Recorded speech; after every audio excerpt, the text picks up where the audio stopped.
Hey everybody, Kowalski here, checking in with another hashtag video update. So this is going to be kind of just a general discussion overview of the private conversation that I had with one of the members of the Midnight's Edge creative team.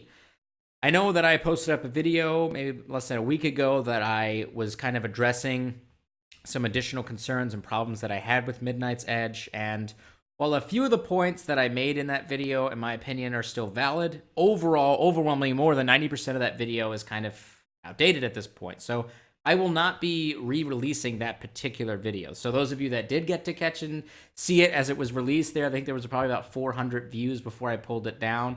So those of you who did get to see that, well, congratulations, you get to be a part of the Kowalski history, and that you get to just maybe whisper about it in the lore of Kowalski's channel, because I will not be releasing that in the future at any point in time. It's just a bad look on my part. It's just going to be looking to just drum up drama, because a lot of that stuff, like I said, is no longer valid, except for a few comments there, here and there, but most of that stuff is not, so I'm just going to let it go ahead and fade off into the history. Okay, so what happened? Long story short was, after my part 2 video of Midnight's Edge that I did a few weeks ago, where I went through each of their videos blow by blow and tried to showcase all of the inside rumors and leaks that they did get wrong in their videos, a conversation popped up on Twitter between a few different parties, including myself and one of the individuals from Midnight's Edge, and the concept of me having a private conversation with this person was explored, with the intent of not sharing out direct responses that the individual would have and not showing any of the messages that we shared back and forth. And I agreed to that because, in my personal opinion, if it's a conversation that him and I are having in private, the specifics of that conversation are private, unless we both agree that it's okay to release those things. So I won't be going into exact specific answers to the questions that I did ask this particular person, but I do want to go ahead and give an overview of some of the information that I got back from them and where my criticisms of their videos are going to be going towards in the future, and really the criticisms of other rumor channels are going to be going towards in the future. So let's go ahead and jump into the questions. Okay, so one of the first questions that I did ask was, why doesn't Midnight's Edge ever do a retraction or correction video for rumors that they did get wrong? Not even getting into the debate of which rumors I think they got wrong and which rumors they think they get wrong. But why do they not really retract that kind of information right on the nose? And the overall response that I got was, some of the retractions are given through longer hour-long, several hour-long roundtable discussions, and sometimes they do pinned comments on the videos that they did put up saying that this isn't incorrect or this was something that was reported later on.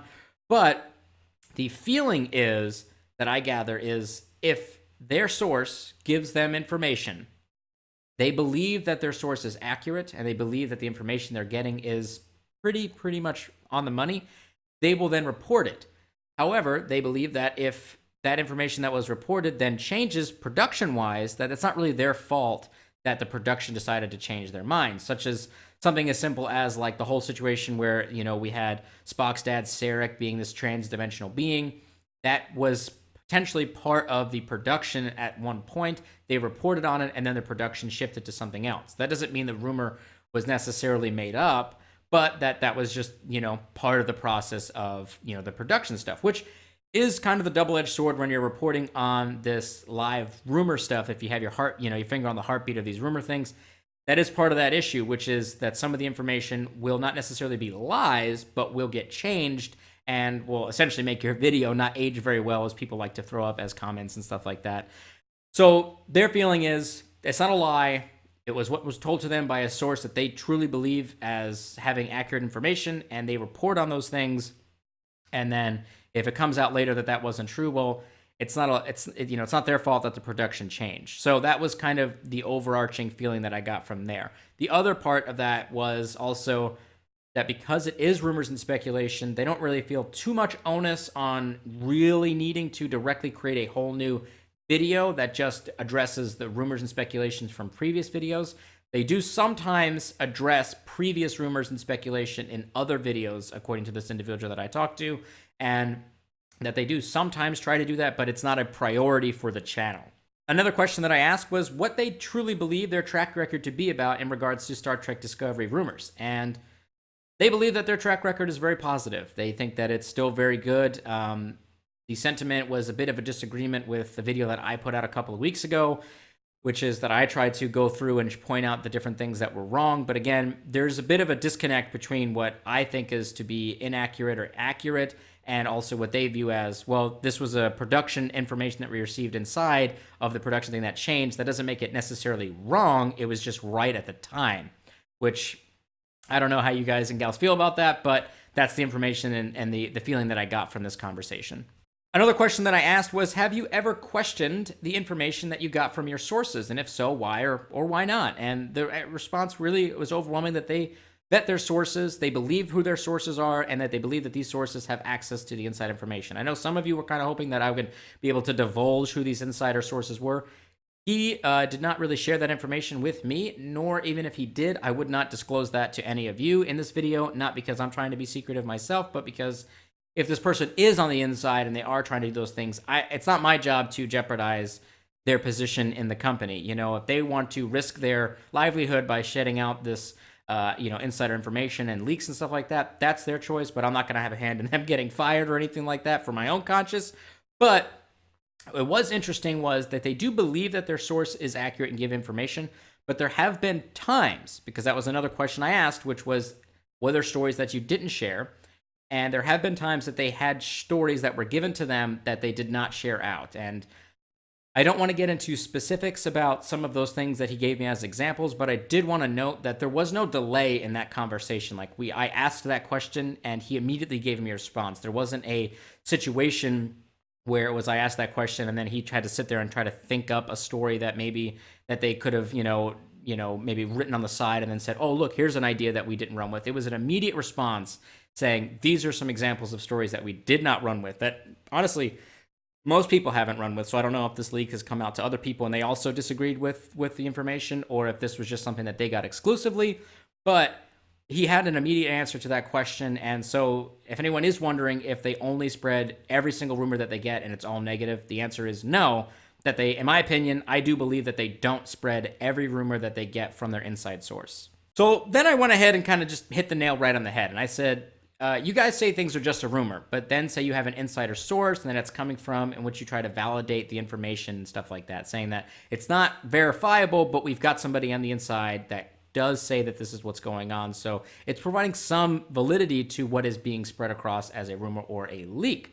And when it is wrong, the retractions and clarifications aren't really that readily available to the average ME viewer. If you look at the view counts on their longer, hours-long roundtables and the view counts on some of their shorter videos that go through these things, there's a huge disparity. So clearly not everybody's watching the videos where they may be doing those clarifications. People are watching the videos where the rumors are at. So I asked that question, how do you guys go about this? Do you feel any kind of responsibility to this? Do you guys think that maybe there's a different way to go about this? How does the casual ME viewer find out that you guys are correcting some of these things in other videos? And the response that I got was that really they do their best to state in their videos that they are rumors and speculation, and that if people want to take that stuff and then treat it as fact, that's not really their fault. And I agree to that to a certain extent, and I will get into my approach with how I'm going to be dealing with these videos at the end of this one, so I'll get into that more later. But I do agree that it's not 100% on them to sit there and say, I've already told you that this is a rumor, I've already told you that this is unverifiable, and that it's speculation, and if you want to go ahead and use that as fact, that's not my fault entirely as ME. That's not ME's fault entirely.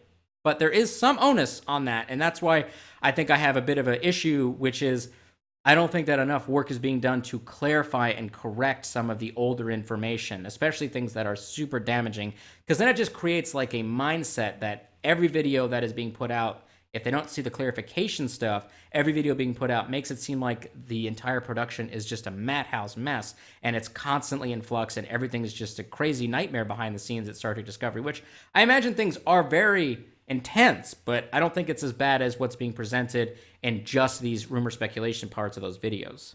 Okay, so talking a little bit about the licensing thing mixed with the 25% rule, and really ultimately is they believe what they believe. They believe that Bad Robot handed a license to Secret Hideout, and that Secret Hideout is using that license that was created from back in the day for the Kelvin movies to generate all of the stuff that we see for Star Trek Discovery and Star Trek in the future. And they believe that. They have some information that they trust more than a lot of people just like to say, what about Occam's razor? What about the simplest answer that could possibly give this? Which is what I believe and a lot of other people believe, which is that it's not to do with a special license that forces them to change things. They just changed things so that they could charge merchandisers more money, set a show in the TOS era, and still make it look like Kelvin stuff to trick people into watching it, and then also, basically have updated visuals to make everything look cool. They wanted all of the cake and to eat all of the cake too. I think there's just CBS being foolish with that decision. I don't think it was a forced 25% thing that they're not just doing to themselves. That's what I believe. But they believe that there is a new license, there's an alternate license agreement, and these things must be changed by a minimum of 25%. And that's what they believe. And honestly, I don't think at this point, without physically anybody seeing the actual license agreement or the production agreement between CBS and Secret Hideout, without actually physically seeing it, I don't think anyone's minds are going to change. I think if you're aware of this situation, you're either inside of one camp or you're inside of another, or you have your own thoughts. Like, I don't think anyone's minds are going to change unless we get any additional details. So we kind of agreed to disagree on that. And to be fair, we actually did have a really good dialogue during this part of our conversation where we talked just mainly about Star Trek Discovery and the look and feel and what happened with season 1 and how the licensing stuff could have affected that, and how season 2's kind of did improve, but how season 1 did set the show farther back than it needed to have set itself back because of a lot of bad choices. So this part of the conversation I thought was really well done between the two of us. I thought we were having a great dialogue, and it's kind of fun. It's fun to know that even though on the outside it looks like I disagree with a lot of the stuff that they do, and they may disagree with a lot of stuff that I do, and we may not have anything in common, but there was a great common ground during this part of the conversation where we were sharing our feelings and thoughts and insights as to Star Trek Discovery as a show, as opposed to all of the other, legal drama that we're talking about. But we were just talking about the show at this point. So the conversation definitely got a lot more, I wouldn't say less tense, but not lighthearted, but it was much more collaborative and much more fun to just kind of talk shop about Star Trek at that particular point. And with that conversation, it kind of led into a line that was said by the individual who basically said something to the effect of most people wouldn't care about all the changes if they were telling great stories and that the characters were great. And I wholeheartedly agree with that. I really do. I think that Picard is going to look a bit different than what we expect. I don't think it's going to be as drastic as some people are letting on to believe, but I do believe it's going to look different. And I just hope that if the stories and the characters are great, that people are, for the most part, are just going to overlook it. It's just going to be like, whatever, because I'm enjoying what's happening on screen. I'm enjoying being a part of the story and being with these characters and stuff like that. So I do agree with that. We both agreed wholeheartedly with that sentiment, which is if they were telling great stories and had good characters and stuff like that, that the changes wouldn't have been as much of a punch in the face as it felt to a lot of fans, and even to myself, especially during season 1, it definitely felt like a punch in the face. Now, of course, you get into the opinions of, well, I like these characters and I like these stories and I think that they're great. And that's fine. I'm not suggesting that you can't think that or anything like that, or that I don't think that the characters and stories got better with season 2. I'm not suggesting that either. But I'm just saying, in reality, the stories from season 1 and the characters, the way that they were portrayed in season 1 was rough for a lot of people. Not everybody, but for a lot of people, including myself. So that's just my opinion on that. So one of the final questions I did ask was, when they watched my videos, or if they've watched any of them where I talk about their content, was there anything in particular that I got wrong that they really wanted to clarify and have me do any kind of retraction on or something like that? So the two big things that kind of took away was from the Robert Meyer Burnett interview, and then also the stuff regarding Sherry Redstone. And they just felt like I kind of missed the mark with the Robert Meyer Burnett stuff. And I can honestly say that I feel like I kind of maybe didn't get the entire encapsulation of it. So I may need to go back and rewatch that and possibly do another video where I talk more in depth about their much longer video. And I think that they've done 2 interviews with him now, so I would probably need to watch both of them before I talk further about that, and perhaps I did miss the mark on that one. And the other one regarding Sherry Redstone and the video that I did a couple weeks ago, I made a critique about how they mentioned in one video that Sherry Redstone was never allowed to talk about the merger at CBS, and then like a few months later they do a video talking about how Sherry Redstone's talking about the merger. and I criticized them for that. But their point on that was saying that Sherry herself isn't doing that, but she has other executives and other people within the leadership of Paramount and CBS kind of still massaging those details out. And as we get closer, it seems as though the merger is going to happen. So their point is just that Sherry herself isn't really talking about it, but she's got kind of advocates talking about that, which, you know, is a fair point, I would say, to make. And I just wanted to go ahead and issue that kind of information into what I had said, kind of retract that criticism to a certain degree, because, you know, she may not necessarily directly be doing it, and that's what I criticize them for. And the final question that I asked was, do you guys ever get good rumors or more neutral rumors about casting announcements or any kind of leaks about, you know, possibly like props and stuff like that? And his response basically was kind of no. They do get casting rumors, which I did reference in my video a couple weeks ago. They did get a few casting rumors right about Anson Mount and Ethan Peck, and about the fact that they were bringing Spock and Pike into the show, and Number One and the Enterprise.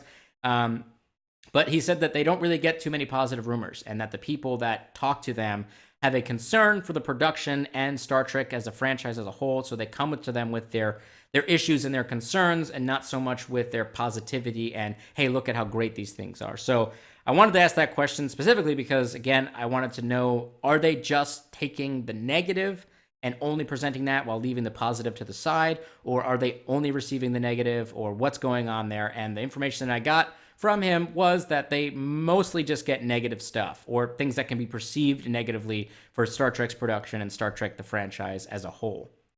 Okay, so my final thoughts on all of this is a lot. So I'm going to go ahead and talk a little bit more about this. And for me, I feel as though Midnight's Edge doesn't make stuff up that I have accused them of before. I believe that they have their inside sources. I believe that they believe their inside sources are accurate. I think that myself and them and other channels that talk about rumors have a different perspective on reporting on rumors. Something that I haven't really disclosed on this channel is that I have had, in the last couple of months, I've had probably half a dozen people message me or email me saying, hey, I have an insider source. I have the inside information.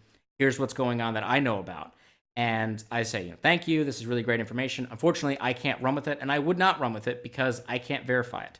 Not to mention the fact that a lot of the information that I get contradicts the stuff that they're reporting, but that's a whole separate thing that, again, that deals with just the mess of rumors as a whole.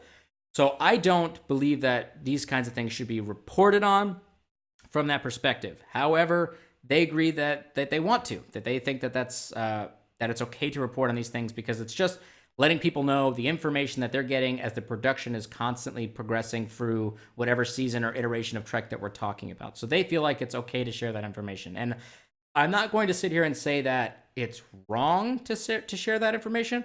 My beef is when they don't then clarify the fixes of clarify the things that weren't real or the things that are still real. So that's my problem, is the misinformation out there is substantial, I think, not just from them, but from many other channels, that causes confusion about what's going on with Star Trek Discovery, Picard, and all the other shows. I think that because there's not a good amount of clarification going on between the rumors and where we are currently in production, that it confuses people. And again, the average Midnight's Edge viewer is not going to sit there and watch a 3-hour roundtable discussion, as you can see from their view counts. And it just damages, I think, the interaction that other Trekkies have throughout comment sections and other forums throughout the internet, is because some people only understand what Midnight's Edge is saying or those types of rumors, and they don't check out other channels that may be providing other information. They just take it as fact and move on with it. So it causes a lot of confusion there.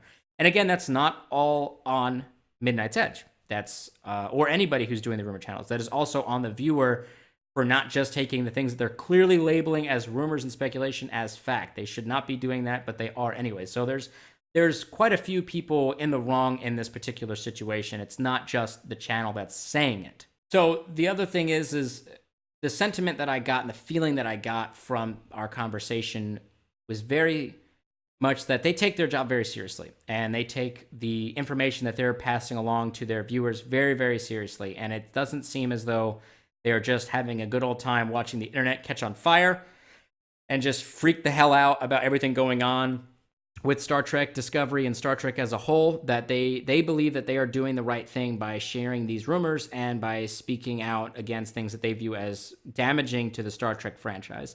And I can't fault them for that. They believe that they're saying things that are accurate. They believe that they're saying things that are helping and not hurting. And so with that in mind, I think that for me, moving forward into the future, I'm going to continue to hold their feet to the fire. I'm going to continue to criticize their videos in regards to the rumors. I am going to not stop that, I don't want to call it crusade, but some people have called it, but my interest in kind of trying to quell the rumors and quell the speculation and the negativity around the show. It's not really my job, but it's just something that I feel like I want to do. And when I see these things happen, I feel passionate about trying to correct those things. So I don't want anyone to feel as though now that I've had a conversation with some of the folks at Emmy that I'm going to stop criticizing or trying to hold their feet to the fire regarding their stuff, but I'm going to take my videos much more seriously.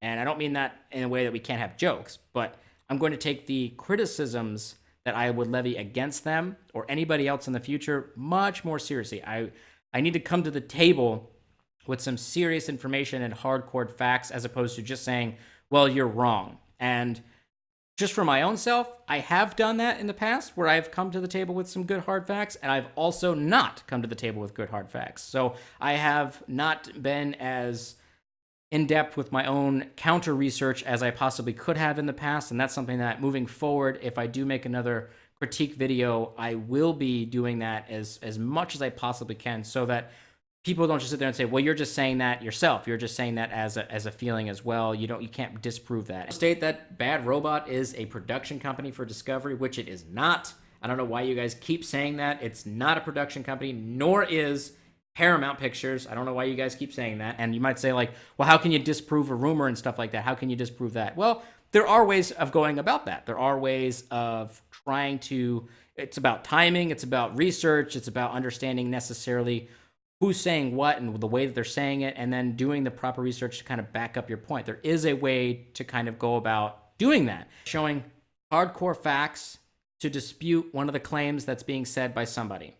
And that's the kind of level of research and information that I'm going to be trying to utilize going on into the future with any further videos that I use to criticize, whether it's Midnight's Edge or Doomcock or whomever that wants to spread these rumors. I'm going to do as much research as I can to try to present an alternative set of facts. I can't believe I just said alternative set of facts, but an alternative set of viewpoints that could sit there and say, well, I don't think that you are correct because these reasons. And I'm going to do my best to try to provide that information to not only you, the viewers, but also to anybody out there who's looking to do rumors and stuff like that, to sit there and say, well, maybe I shouldn't say this, or maybe I should say that, or if we are going to run with this rumor, maybe we need to do more research on our end to try to ensure that what we're saying can be proven as accurate or proven as inaccurate, and maybe talk a little bit about that in their own videos of saying, well, we believe that Bad Robot was there and that it's been purged. However, if you look in these areas, it's not there, but I remember I was there, I read the articles or whatever it is, try to keep them honest or keep anybody else honest. That's kind of my viewpoint moving forward, dealing directly with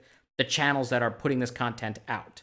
Another area that I want to start touching on during these videos is essentially kind of not going after you, the viewers, or people who are saying these things, but to include that criticism in my videos as well. Because again, the blame isn't entirely on the people just saying these things. The blame also goes to people who are taking the things that they're clearly labeling as speculation and rumors and then turning around, treating it as hardcore fact, and weaponizing it against other fans of Star Trek and anybody in any comment. So I get a lot of those comments. I see them every single day. People repeating what they see in Doomcock video or Midnight's Edge or a Nerd video or Mecha Random video.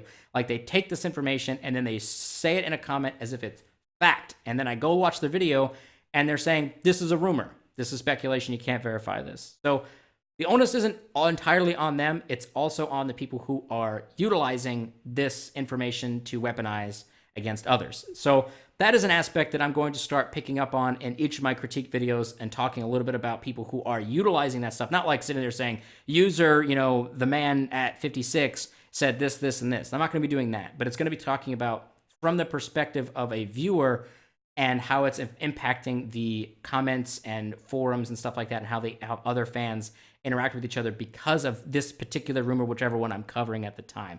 That's an angle of the story that I haven't really covered too much on, and that's something that I'm going to start doing in the future. Anyways, guys and gals, that pretty much wraps up this video. Again, my final feelings on this were Midnight's Edge and I are probably not going to agree on much in the future, or any of these other rumor channels are probably not going to agree on much in the future, but I did want to go ahead and thank them for allowing me to chat with them a little bit, and I wanted to also stress to everyone in there, I only talked to one person on a very large creative team. So the information I got from them was their personal opinions and their perspective on the things that they're doing. Somebody else over there may have a wildly different thought process. Someone over there may have a different perspective on these things. If this was one person talking to me, spending time out of their day to talk to me and try to clear up some of the things that they're doing and some of the inconsistencies between the two of us. So I absolutely appreciate the time. I absolutely appreciate the discussion. We had a really great discussion. We had a lot of, sometimes it was very tense, I felt, and other times it was not. Other times it was really great to just talk about Star Trek, which is, again, one of those things that there's always common ground, especially when it comes to Star Trek. If it's taught us anything, it's that we can talk about the show and have a commonality and common ground, that even people who are so on the outside look so polar opposite from each other and so at our, so head to head at arms with each other can still have something that talks and brings us together. So I just want to pass that information along as well. And I do thank again for the time and the inputs and the answers to the questions. The questions were long, well thought out. They weren't one-word answers. They weren't blowing me off with crap answers. There was so much information that was being sent to me. Again, I'm not going to repeat all that stuff directly, but it was a well in-depth conversation that we had together, and I feel good about it. Again, I'm not going to stop holding their feet to the fire or providing criticisms for their videos in certain areas, but like I said, I'm going to take my criticisms much more seriously, to the extent that they take the seriousness of their videos. And I think that's only fair, and I think that's only right for someone who clearly does spend a lot of time on these videos. And I've said that before, Midnight Sheds makes quality content. They make good videos. They do a lot of research. They do. They absolutely do. And that to me is just as much of a fact as I think that they get most of their rumors wrong. To me, those things can exist at the same time. And for somebody that sits there as a team and makes all of those videos and spends that much time with the editing and the research and the graphics and building up the art assets and all of that stuff, I think it's unfair to dismiss all of the hard work that they do, but I think it's unfair to just believe everything that they say.